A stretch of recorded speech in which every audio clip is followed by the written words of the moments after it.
Come on, let's go! Okay, let's get this show on the road. Hit it. And now, it's time to go Talkin with the MilanTooner. Good day and good evening, everyone. This is Prsa, aka the MilanTooner, welcoming you to Talkin with the MilanTooner, where I'll be talking with the folks of today, yesterday, and tomorrow. And for our inaugural episode, we've got quite a guest with us. He's a children's book writer, a social worker, a speaker, and he's co-developed a little brake car you guys may have known. Please welcome, of Thomas and Friends All Engines Go fame, Daniel Share-Strom. Hello, Daniel. Pleasure to meet you. Good morning. Right, so Daniel, we've got a lot of ground to cover today, a lot of experience you've had with a whole bunch of things. You're a registered social worker, you've written your own children's book, you've written for one of the biggest preschool franchises out there. So we're going to start off nice and easy with our first question. What first got you interested in writing? So I've always really been a writer. When I was in early grade school, I'd write these really short stories. And my classmates always wanted to hear them, and my teachers always would like read them to the class when I was finished and things like that. And it sort of grew from there. I've just always loved to write. I've done journalism, I've done creative writing, I've done academic writing, all kinds of stuff like that. And I've always just been a really big media nerd, so just a big film and TV and book fan. So I always just really wanted to get into it myself. Interesting. Going off of that, what would you say were your biggest writing influences growing up? Biggest writing influences. I would say maybe this is a little taboo now, but the Harry Potter and all that kind of stuff. I always really loved kids fantasy and kids all that kind of stuff that didn't treat kids like children, if you know what I mean. That really I always have preferred stories that treat kids like they're intelligent and like they're capable of understanding tougher things. And so I think that really helped me to get to where I am today. Fascinating. And I agree with you. I know Harry Potter now is kind of, it's touchy considering a lot of the stuff around it, but it is kind of hard to ignore how influential it was for a lot of people and kind of how much it kind of broke boundaries for people in terms of, and why it's kind of become such a huge thing. But yeah. So moving on with our next question. So one of your big things that you do is public speaking on a whole bunch of fronts. How did that career get started? Yeah, so I do public speaking in terms of helping people to understand their autism or their family or friends' autism, and that really got started for me when I was in high school, and I was really nervous about going into high school, and so what I did was I got my teachers for the new semester all together, and I just gave them a little bit of a talk about like who I am and like, some of my strengths and some of my challenges and what they can expect from me in their class. So that way, they got a little more comfortable with me. I got a little more comfortable with them. And I did that every semester with all my new teachers. And, I was eventually asked to give my talk at a local vice principals association. And so, that was really well received. And I just started booking bigger and bigger venues. Interesting. And it's interesting kind of, I know it's like, this big thing where it's like with interviews like, oh, we're talking about these things. But I think it's important to remember like how, the stepping stones of how we got started a bit. Because as someone on the spectrum, I kind of got my start with, doing what I do, kind of, slowly but surely kind of pushing myself a bit forward. And I think for a lot of people in our audience, that's kind of important to remember, just kind of like, small stepping stones and kind of putting yourself out there. Yeah, absolutely. I would say, if you don't know what you want to do in life, just keep taking those little steps. You never know where something's going to lead. I hugely agree with that. So moving on a little bit. So one of your first major claims to fame was the children's book, Do You Want to Play? Making Friends with an Autistic Kid. I actually read it on Kindle before the interview, like earlier this week. And what I loved how sincere it was and just how authentic it felt. And my question for that is, what inspired it? Yeah, so yeah, that was that book is one of the biggest achievements in my life, I have to say. And really, what inspired that book was it's so important to show autism in a non-stereotypical way. There's a lot of really bad portrayals of autism in the media. Either there will be people who are just total savants who can do no wrong, or there are people who are just like totally helpless, right? And like there's not that many that are sort of in between that. So what I always strive to do in my work in autism is to show kids, show people who are just average people. They have certain strengths, certain challenges, and they're just going about their lives. And I thought it was also really important in this book to show that to show a character that doesn't need to change in order to be accepted, because that's another thing we commonly see in the media.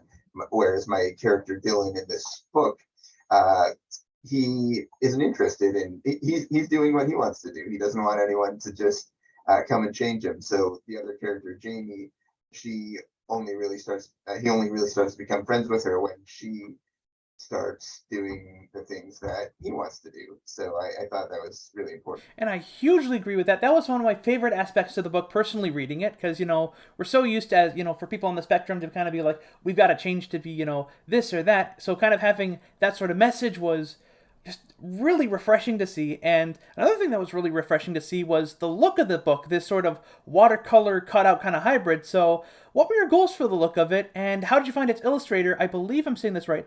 Negma Afshinya? I hope I said that right. Nagme. That's okay. Nagme. It took me a while to get it right too. Yeah.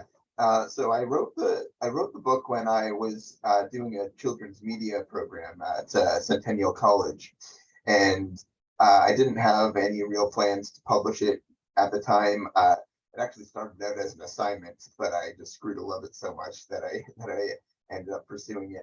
So I have the manuscript, and I was looking for someone who was either autistic or who had a lot of experience with autistic folks, and I came to meet Nami, and she showed me some samples of some quick sketches, and I just fell in love with it immediately because we were just so in sync with it was like my thoughts kind of left off the page. Wonderful. And I especially find with like projects I work with for my channel and stuff, having that sort of connection, like right off the bat, someone who kind of gets what you want to go for and kind of bring this new vision to it. I love that with people, especially with like working with other creative people.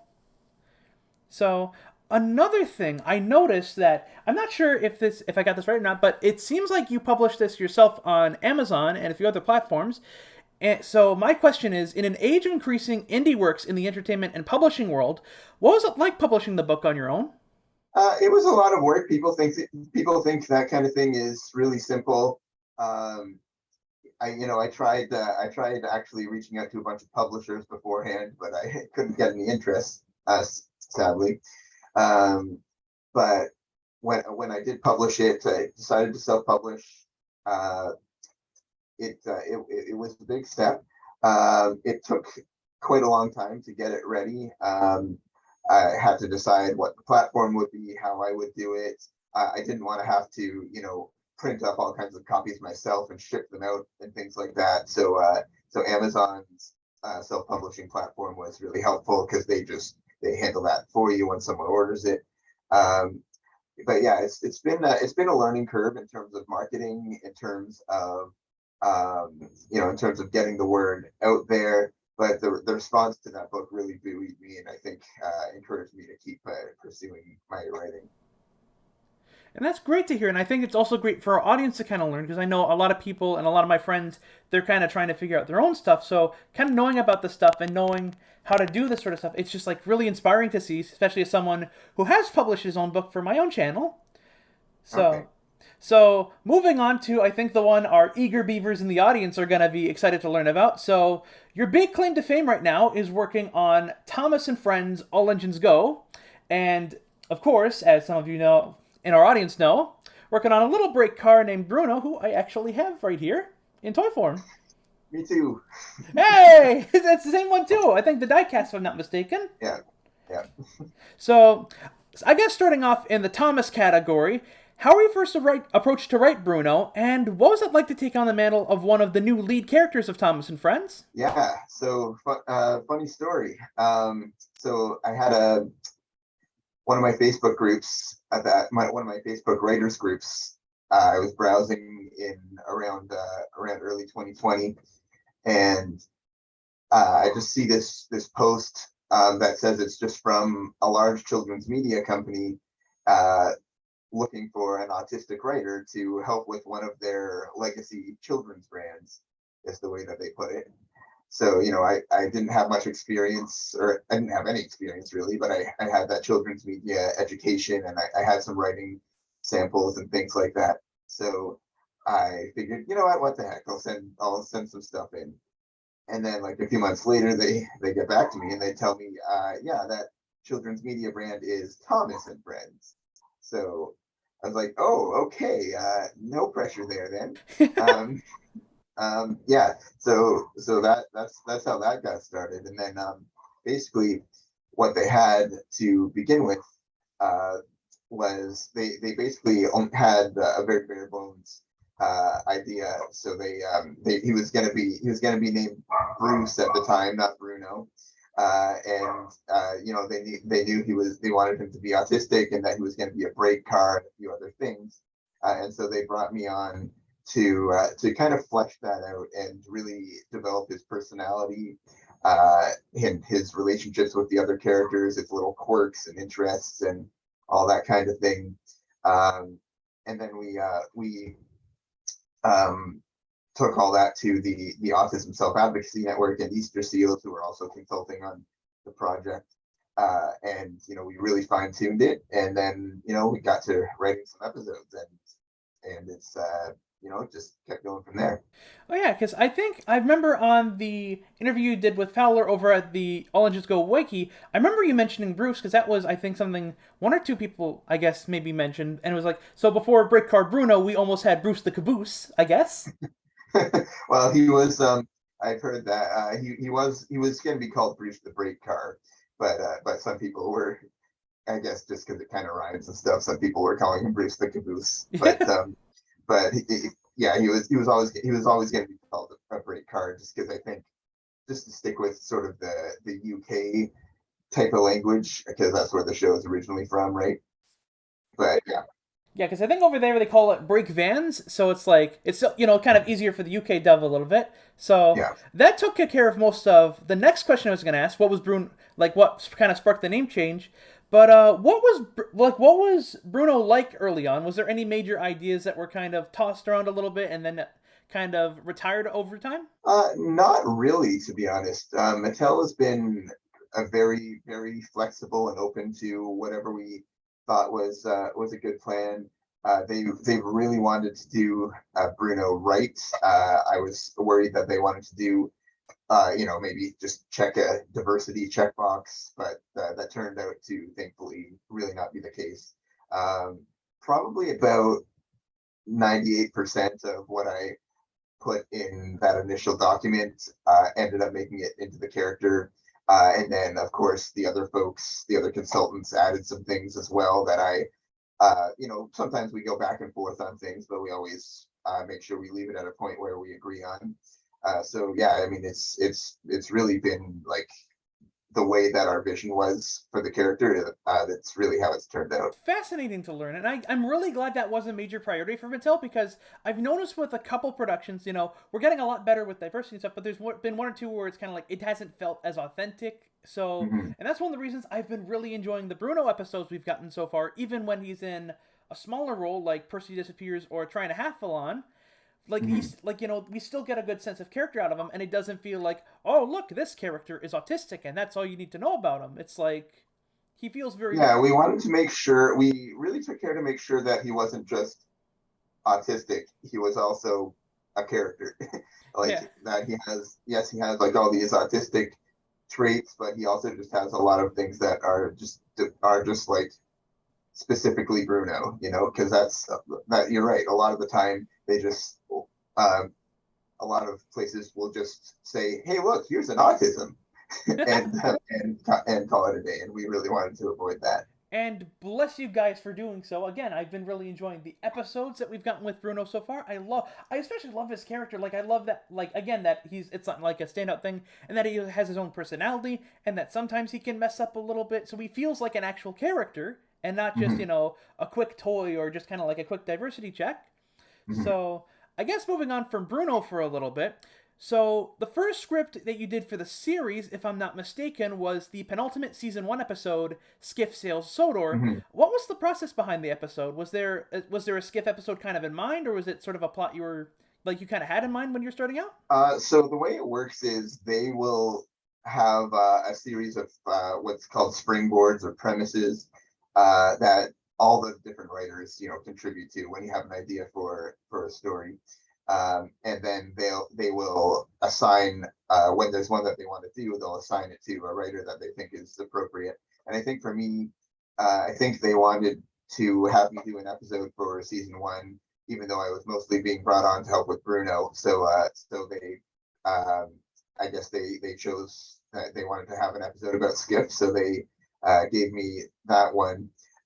And what I really like about that one was even before we were introducing Bruno, it was really an opportunity to do an episode about inclusion and helping each other because Skiff, he gets his crack in his hull and all his friends are wanting to help him, but in helping him, Thomas gets sick because he doesn't like going on all the bumpy tracks, while Skiff doesn't like going on all the smooth ones. I love that plot point. Pardon? I love that plot point with the episode.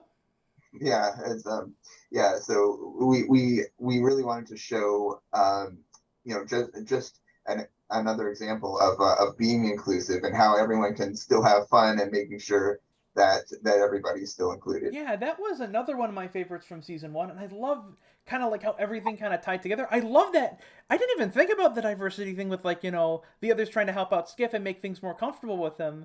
And I thought the way that they introduced the rail wheels, which kind of just got plopped in the original series, I loved the origin for that. Was that something kind of part of the script, or is that something you kind of came up with? They wanted to, in a sense, make it a Skiff origin story in a way. So yeah, that was our goal with how we wanted to end things up. Oh my god, that's fascinating to learn. And again, excellent job on the episode. Thank you. So moving on from episodes and development stuff, kind of going into some of the bigger stuff. So All Engines Go is very much clearly its own thing. It's kind of more for a younger audience. It's a little bit more wacky. It's a little bit more of it's kind of a different view of Thomas. But I guess with that in mind, what parts of the franchise's legacy have been the biggest goals to keep in? And were there any new directions the team wanted to take beyond, the physicality of the engines? I think, and I wasn't there for, some of the bigger decisions, but I think what they really wanted to do was, make it a little bit for a more younger audience. Trying to, the franchise has been going on TV for over 30 years, and, there's been the books for like 70 million years. So yeah, I think that they really wanted to just to try something new and kind of take it in a new direction. And I'm forgetting your question a little bit. It's all good. Kind of like, was there any major things from the original series legacy that you wanted to, that the team wanted to kind of keep in as you were kind of starting out? Yeah, I think definitely they've maintained the heart of the original series. It's always been about friendship. It's always really been about learning to understand each other and having all these little life lessons. So I definitely think they've kept the core of that intact. And I hugely agree with you on that front. It's kind of like, I love how I think one of my favorite things have been kind of a lot of the takes on the characters. Like, I think one of my favorites and a lot of the fandom's favorites have been Gordon, because in the original, like in some of the later episodes, he kind of just became, I pull the express and I'm very pompous. But merchandise bios would kind of say, like, Gordon will help out every once in a while. And I like that was a major part of his character for All Engines Go. So kind of like, seeing these characters from a different point of view, it's kind of like, it's very nice to see kind of how the team's handling it and kind of how they're doing these different stories again with like Bruno and Skiff and all these different locations. Yeah, definitely. It's there's definitely been some changes. I mean, the episode Shake, Rattle, and Bruno, for instance, it'd be a totally different episode if we had Diesel still being a bad guy, you know. Yeah. So it's been interesting to come aboard sort of as they were doing this great refresh. Yeah. So with the legacy a little bit in mind, so I know since you've started doing stuff with the fandom a little bit more, you've gotten to know a few characters like Duck or trying to think who, like maybe I don't know, Duke or something. So but I guess as you've kind of started learning a bit more, are there any legacy characters you've had personal interest in writing if you were given the chance? To be honest, I've just kind of had my hands full in some of them, in just doing sort of what they've been asking me to, and focusing on Bruno. So I haven't had that much time. But that being said, I've written a fair amount, and maybe if I were to say anybody's names, it would be a spoiler. Oh, okay. But I better keep my mouth shut because the Thomas Wikie's gonna go crazy when they hear this. Everyone's gonna be like, "Oh man, Duck's coming back." So I guess moving on to a little bit, speaking of the crew a bit. So I believe the current showrunner is Craig Carlisle. He started off as a writer on season 1, and then he kind of moved up doing some story editing alongside Rick Suval, who started up the series and has also done songs and stuff, and is now the showrunner.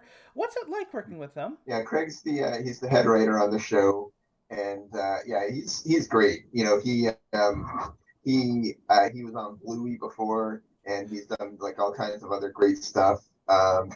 And yeah, he's just been very supportive. It was my first time writing anything for TV when I did Skiff, and when I was helping develop Bruno, and he was just very supportive in helping teach me certain things that I needed to know, and just sort of always being there. And he's always there to bounce ideas off of, and he's just he really believes in the messages of diversity and inclusion that we're going for, especially with Bruno. So yeah, it's been great. It's great to hear, and I've been really enjoying what he's bring to the show. Like I noticed he's been writing a lot of the songs, and that explains why a lot of them have been really catchy. I'm gonna be putting all the Bruno ones on Spotify when they come out. Sounds good. So yeah, so I guess moving into it's not really spoiler territory, but fresher territory. So I believe the next weekend, the Thanksgiving weekend for us Canadians, we are going to be the first to get the seasonal Thomas movie, Mystery of Lookout Mountain. So yes. So I'm not going to be asking like, oh man, what's the big thing? Because surprisingly, they've been doing a good job keeping it a mystery. We haven't gotten a full synopsis yet or anything. We've gotten like a couple merchandise packs. I think one with Darcy, if I'm not mistaken, and then like a Crystal Cave set that has like the flag. So without spoiling too much, what were kind of the main goals for the special? Yeah, I think we just really wanted to have a fun time that gives all of the main characters in the Biggest Adventure Club their time to shine. All of them really have their own moments of contributing to solving the mystery, finding clues or getting someone out of a jam or something like that. And I think we wanted to maybe go in a little bit of a different direction than we did with Race for the Sodor Cup last year, just in terms of making it a bit less straightforward, and maybe adding some suspense. There's a fair amount of action scenes. There's some nice character moments for everybody. I'm especially personally proud of the way that we've handled Bruno in this one. He is, I wouldn't say any of them are like the main character, but he has one of the bigger roles, and I think we have an opportunity here to show just the ways that he's able to contribute. A lot of his little quirks and things end up helping them find some important clues. Even some things that you would often see as like deficits end up he's able to use to help them in some ways. So yeah, I mean, I'm just really, I'm really interested to see what everyone thinks. Man, just hearing this stuff, I'm getting way more excited for this because I love how I've been really enjoying how mysterious they've been kind of keeping this under wraps. Like, I don't think there's been like usually there's early release and stuff, but like there's been tight security on this, which I've been really excited for. And again, hearing that Bruno is going to be getting a big role, and that the specials focus more on mystery and exploration and stuff compared to it's kind of a straightforward. We gotta win the big race story. It's kind of. And feels. There's also a lot of feels. Oh man, I better get my turkey at the ready for that then. But I guess because I remember on the interview you did with Fowler, I'll link the interview into the video link, like the video description for this. You mentioned that you're brought on to help out with writing for Bruno for the special. Were there any particular challenges with adding Bruno to the story? Well, he was always there. It's they decided to sort of increase the size of his role. And what we always want to do anytime we're having a story with Bruno is to really make sure that we show his strengths and we show his challenges in a way that's respectful. And when we have him learning a lesson, we don't want him like we were saying, we don't want him learning like an unhelpful lesson, like how he needs to change part of who he is. So we always keep in mind, like, yes, of course he can learn life lessons and things like everybody else, but it's always something that's self-affirming for him. So something that just that is just very helps him, to be proud of who he is. Sometimes it can be something like, learning to ask for help, or learning that everybody is different in their own ways and things like that. We just always try to stick with really positive messages like that. And that is excellent to hear for the special. I gotta check. I think it's October 8th at 5:30 p.m. on Treehouse. It's premiering first here in Canada. I believe so. So that's going to be the Thanksgiving weekend. So again, I'm going to have some turkey and stuffing at the ready so I can tune in and enjoy the fun. So I guess we have 2 questions left for the Thomas section before we move on to the last big section. So season 2 has had a lot of interesting new characters added to the cast. We've had Bruno, who's been my personal favorite so far. And then I think last week we got Tess introduced, Tess the Troublesome Crane. And then this past Sunday, Ashima made her debut. So again, without spoiling too much, I know there's been a couple characters that have been slowly getting revealed on merch and stuff, like I think Whiff and Beresford came out, I think, recently on a memory card game. Were there any characters alongside Bruno that have been your favorite? I think I don't know about, the new characters. I mean, I can't really talk about some of them anyway. I think my favorite character on the show besides Bruno has probably got to be Sandy. She always just, her sense of humor is just really in tune with mine, and she just always makes me laugh. And I hope to be able to do a little bit more with her in the future. I have to hugely agree with you there. She's honestly one of my favorite characters. For one thing, her design is just adorable. I have her diecast toy, and it's just like, it's such a cute design, but also I like that she is, like, despite the cutesy appearance, she's basically a trained MacGyver. Like, she's got like anything for everything, and she's kind of got this, a little bit of sense of humor, and she's very involved with the main cast. And again, having that, not just like, diversity in terms of race, and also in terms of, the spectrum stuff, but also gender diversity. I think you guys have been doing really well with All Legends Go. So I'm glad that, I mean, obviously those are characters that they had in mind before I came on, but I'm really glad to see characters like Sandy and Carly who do things that you wouldn't typically see female characters do. They do the heavy lifting or the fixing stuff, and the male characters are allowed to have their emotional moments and things like that. I really like that they are avoiding stereotypes in many ways. Same here. I guess to round off the Thomas section now, what has been the most rewarding part of working on the series? Positive representation is so important. When people can see themselves represented in the media, it can change so many things, especially a minority group like folks who are autistic.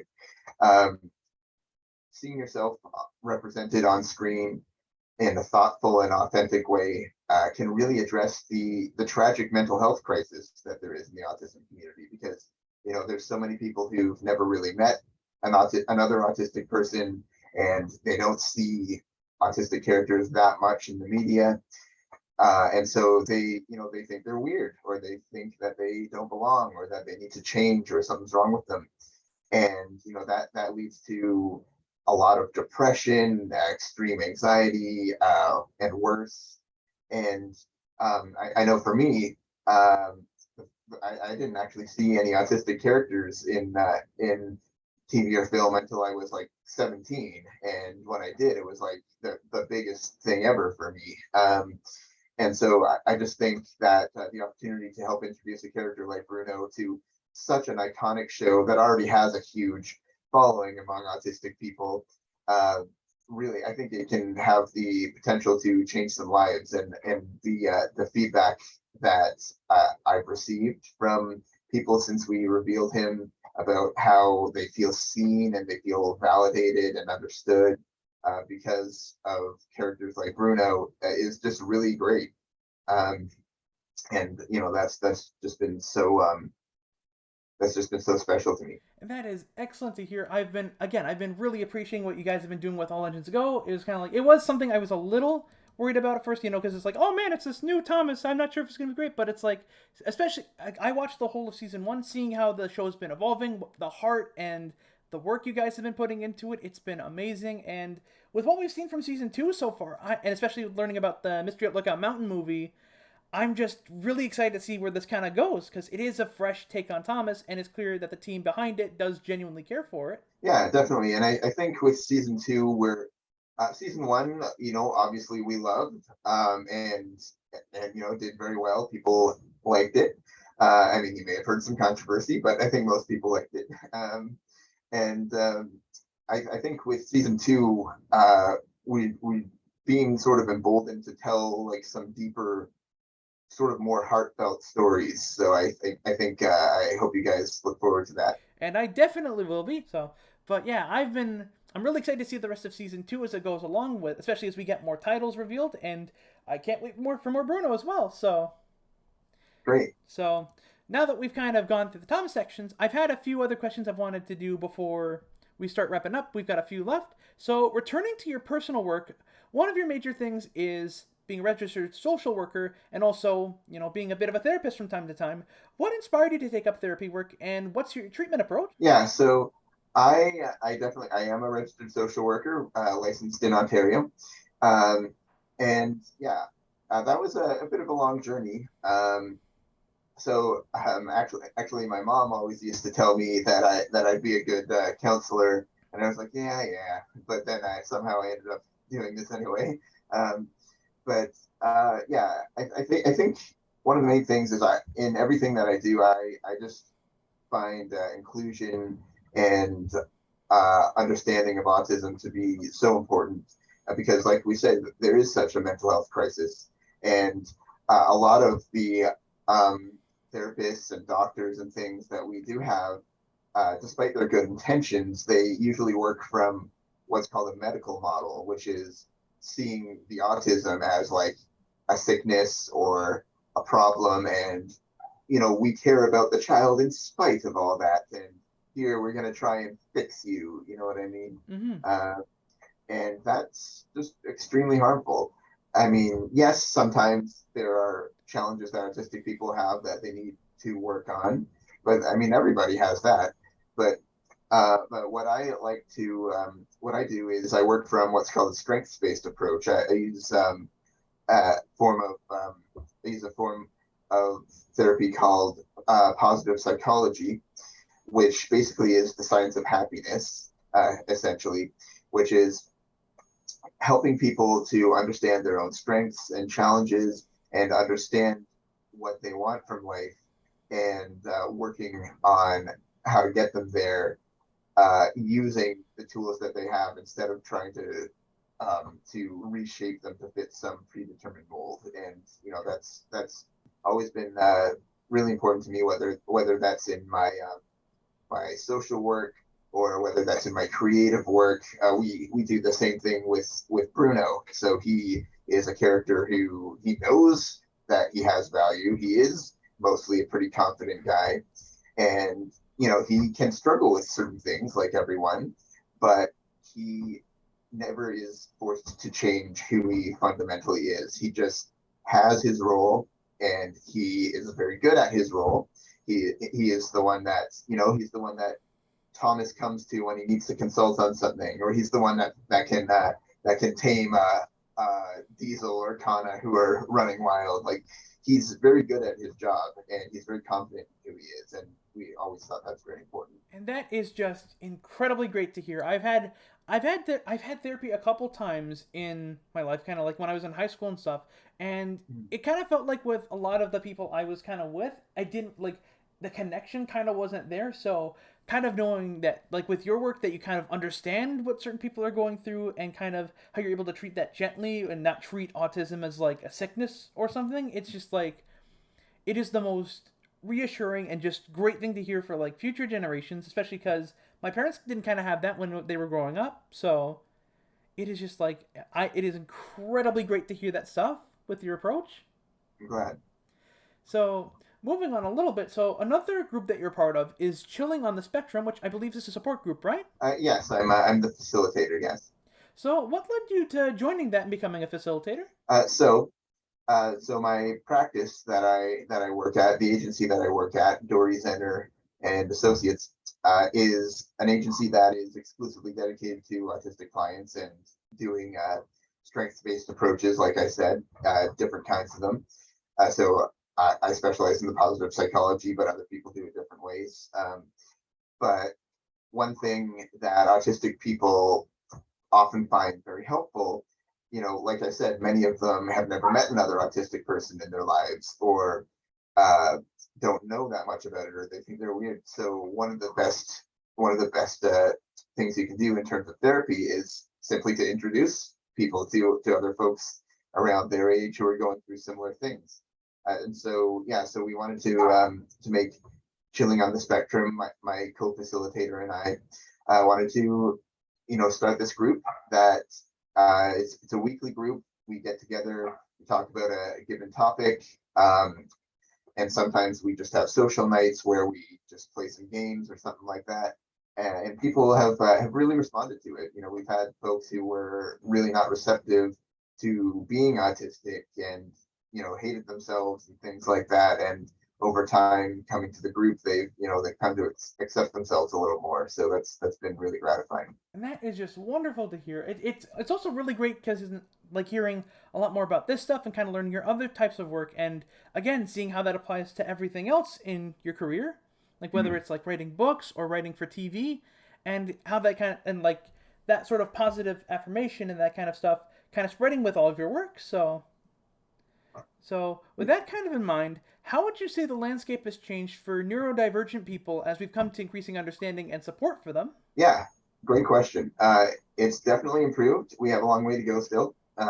It has definitely improved. I mean, even like 10 years ago or something, you never would have seen a character like Bruce on a mainstream show. Why did I just called him Bruce, didn't I? You never would have seen a character like Bruno on a mainstream show like that, and if you did, it would have been highly stereotypical. So I think it's great that we're seeing more and more representation of different kinds. More racial representation, more ethnic, more ability related.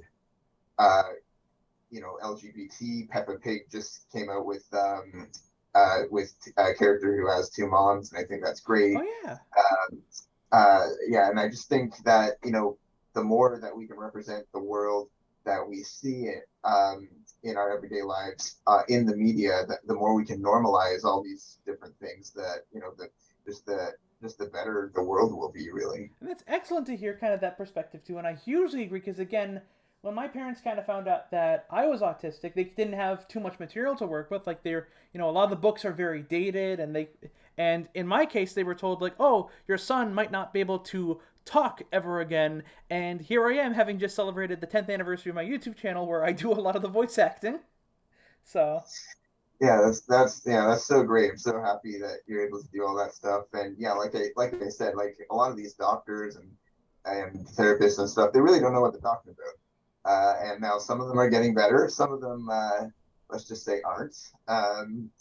And yeah, so it's just so important that we do have more of this representation in the world. We're slowly chipping away at that stigma, and I'm looking forward to where we go in the future. Same here. And I guess to wrap things up on a nice, neat little bow, what would be your personal advice to fellow autistic creatives trying to find their way through the industry they want to pursue? Just keep going at it. I've actually been trying to get into this industry for a good long time. Frankly, it doesn't always happen overnight, but just keep taking all the little steps. If there's something you're having challenges with, try and work on those challenges, but just keep your goals in mind. Never tell yourself that you can't do it. Just tell yourself you haven't done it yet. And you just keep taking those little steps. I did writing, not every day, but I did quite a lot of writing. I was always researching my autism stuff. I was always doing these different things, and you never know where all the things in your life are going to lead. And that is a lot of stuff to take in, and I'm definitely going to take that to heart as someone who has recently graduated animation and still trying to find my way in the world. And thank you so much for taking the time to answer these. This has been an amazing chat to have with you, and being able to talk with someone who's not only worked on a show that's kind of defined a lot of my life, but also kind of like getting to know someone on the spectrum who's managed to get this far and stuff. It's just it's incredibly reassuring and just inspirational, not gonna lie. Thank you. You're welcome. And I guess to close off for our audience, if you want to check out some of Daniel's other works, you can go and check out Do You Want to Play? Making Friends with an Autistic Kid on Amazon, either as paperback or on Kindle. Thomas and Friends All Engines Go airs on any of your good broadcasters in the area. For Canada, it's Treehouse TV, and the UK, Milkshake. In Canada, in the US, Cartoonito on the Cartoon Network. And look out for Mystery of Lookout Mountain, coming, I believe, October 8th at 5:30 p.m. on Treehouse TV, later this year on Cartoon Network, and in early 2023 on DVD. And thank you again, Daniel, for joining me for this inaugural episode of my series. It was great talking to you and learning more about this stuff, and here's hoping for the best for you guys on the All Engines Go team. Thank you so much. You're welcome. Well, I've done enough talking for today. Thanks for joining me, and we hope to see you back next time when I'll talk to another person of today, tomorrow, or yesterday. Until then, this is the MilanTooner, signing out.